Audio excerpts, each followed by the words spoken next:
I want you to sit with that for a moment because I know how it sounds. Parents who don't come to the hospital while their daughter is unconscious, hooked to machines, while doctors are quietly warning the nurses that she might not pull through. It sounds like the kind of thing that only happens in movies. But my parents weren't villains. They were just people who had made their choice a long, long time ago, and that choice was never me. My name is Meredith Kane. I'm 62 years old, and I've spent most of my life being the responsible one, the dependable one, the daughter who showed up.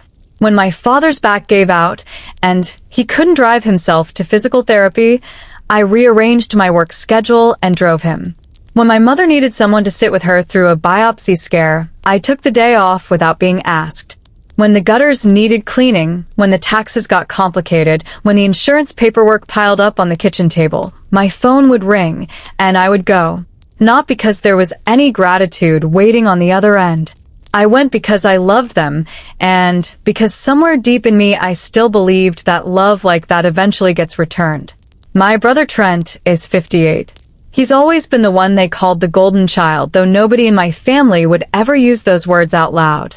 They didn't have to. You could feel it in the room every Christmas, every Easter, every Sunday dinner, where my mother made his favorite pot roast and asked me to bring a salad. Trent's mistakes were accidents. Mine were disappointments. Trent's needs were emergencies. Mine were inconveniences. He'd been divorced twice, lost 2 businesses, and borrowed money from my parents that was never repaid and never mentioned again. And still, when he walked through the door, my mother's face changed, softened, like the sun coming out from behind a cloud. In October of 2022, I had a stroke. I was alone in my kitchen on a Tuesday morning, and I remember reaching for the coffee pot, and then I remember nothing at all until a nurse with kind eyes was telling me to squeeze her hand, and I couldn't understand why my right side felt like it belonged to someone else. The next 18 days are mostly missing for me. I know from records that my friend Patrice called 911 when I didn't show up for our Wednesday walk. I know the paramedics found me on the kitchen floor. I know that by the time I reached the ICU, the doctors were not sure I would survive the week. And before we go further, if you've ever felt invisible inside your own family, subscribe to this channel. A lot of people our age know exactly what that feels like. And tell me below, where are you watching from tonight? What I didn't know, while I was unconscious, was that my parents had been called. The hospital reached them within hours of my admission. There is a record of that call. The nurse who made it wrote a note in my chart.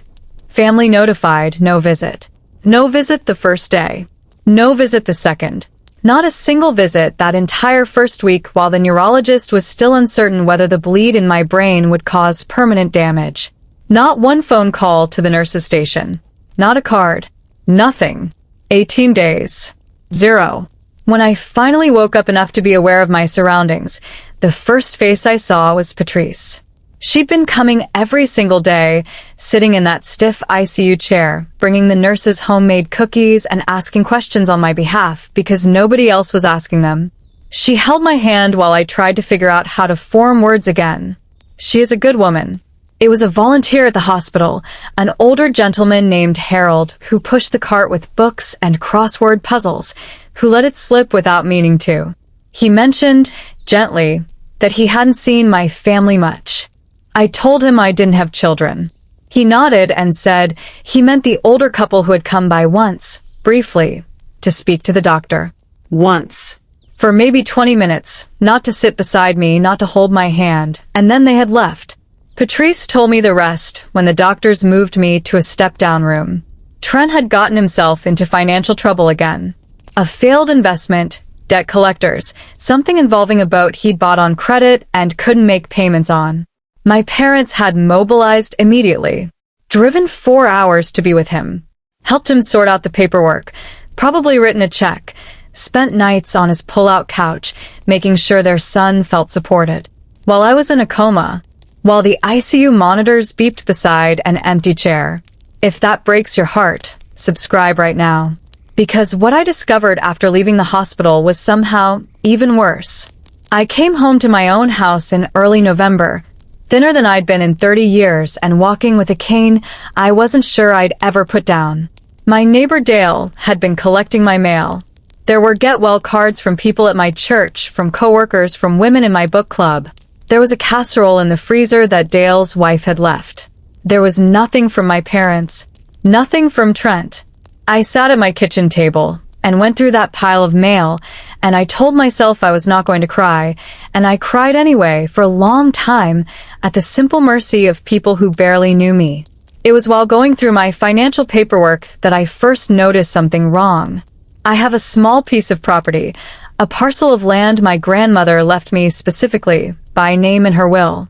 When I pulled the county property records to check something unrelated, the name on that parcel wasn't mine anymore. The transfer had been recorded in late October, while I was unconscious. My hand was shaking when I called Rebecca Collins. I'd used her years before for a real estate closing and remembered her as someone who didn't waste words. I told her what I'd found, and she was quiet for a moment, and then she said, "Meredith, don't touch anything. Don't make any calls. Let me look into this first." What Rebecca found over the following weeks was not one thing. It was a series of things, each one worse than the last. My parents held a limited power of attorney I had signed years earlier for a specific and narrow purpose, to help manage my affairs during a brief procedure. It had an expiration clause that should have made it void. Somehow it had been presented to a notary as still valid. Somehow the property transfer had been recorded.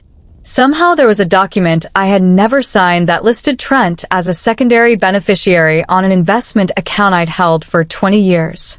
The picture that emerged was of two frightened people who had spent a lifetime protecting their favorite child and who had looked at my empty hospital bed and seen an opportunity rather than a daughter. They had assumed I might not recover fully, that I might end up in a care facility, unable to manage my own affairs. And they had quietly redirected what they could toward Trent before anyone noticed. They had not counted on me waking up. They had not counted on me walking home and opening my mail. Stay with me. Because the first time my parents saw me after the coma wasn't at home. It was inside a courtroom. The night before the hearing, I sat on the edge of my bed for a long time. I held a photograph from my childhood, me and my mother at the county fair, her arm around my shoulders, both of us squinting into the summer sun. I looked at that photograph and tried to find the version of her who would do what she had done. I couldn't. I put the photo face down on the nightstand and went to sleep. My parents didn't know until they walked into that courtroom how much we had. Rebecca had been careful. We had the property records. We had the flawed notary documentation. We had the investment account paperwork that a handwriting analyst had examined.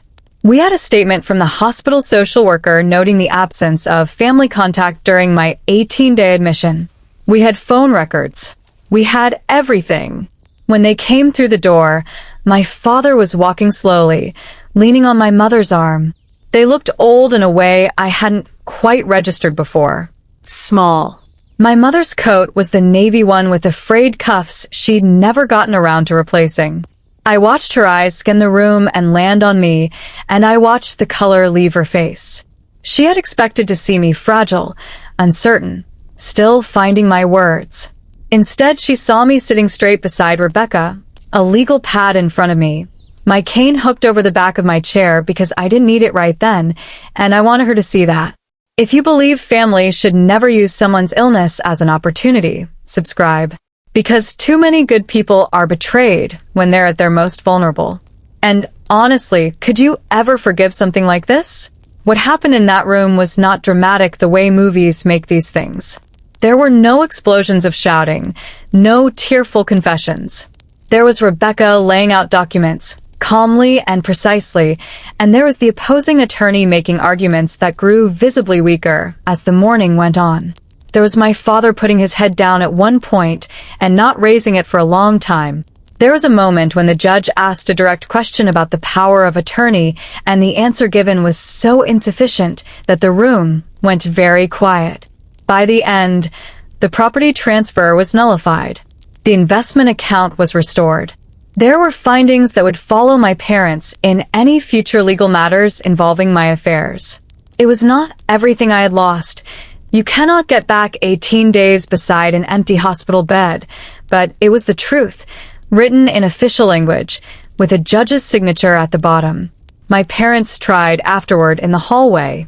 My mother reached for my arm and said my name the way she used to when I was small, and she was deciding whether to be gentle or angry. She said there were things I didn't understand. She said Trent had been in a very bad place. She said they hadn't realized how serious my condition was, though the hospital records said otherwise. My father stood slightly behind her and said nothing, which is what he had always done when things were uncomfortable. I looked at my mother for a long moment. I thought about 18 days. I thought about a property record with the wrong name on it. I thought about Patrice sitting in that ICU chair every single day, bringing cookies to nurses she'd never met because someone should be there. I thought about Harold with his cart of crossword puzzles. I thought about Dale's wife and the casserole in my freezer. I thought about all the people who were not my family, who had treated me like I mattered. I said, I hope Trent is doing better. And I walked out into the sunlight. I sat on a bench outside the courthouse for a while. It was a cold afternoon, clear and bright, the sky that deep, particular blue that makes you feel like you can see all the way to the edge of something. I watched pigeons on the courthouse steps. I thought about the coffee I was going to get on the way home. I thought about calling Patrice. I thought about not calling anyone at all for a while and just sitting there in the cold sunshine, letting it be quiet. I was not happy, exactly. I don't think I'll ever be happy about what my parents chose. But I was something. I was clear. I was solid. I was the person I'd been in that courtroom, and I was going to stay her. My parents left me alone when I couldn't speak for myself. But the day they saw me standing in that courtroom, they finally realized I wasn't invisible anymore. If this story touched your heart tonight, subscribe and come back tomorrow. Because sometimes surviving isn't the miracle. Sometimes the miracle is finally seeing people for who they really are.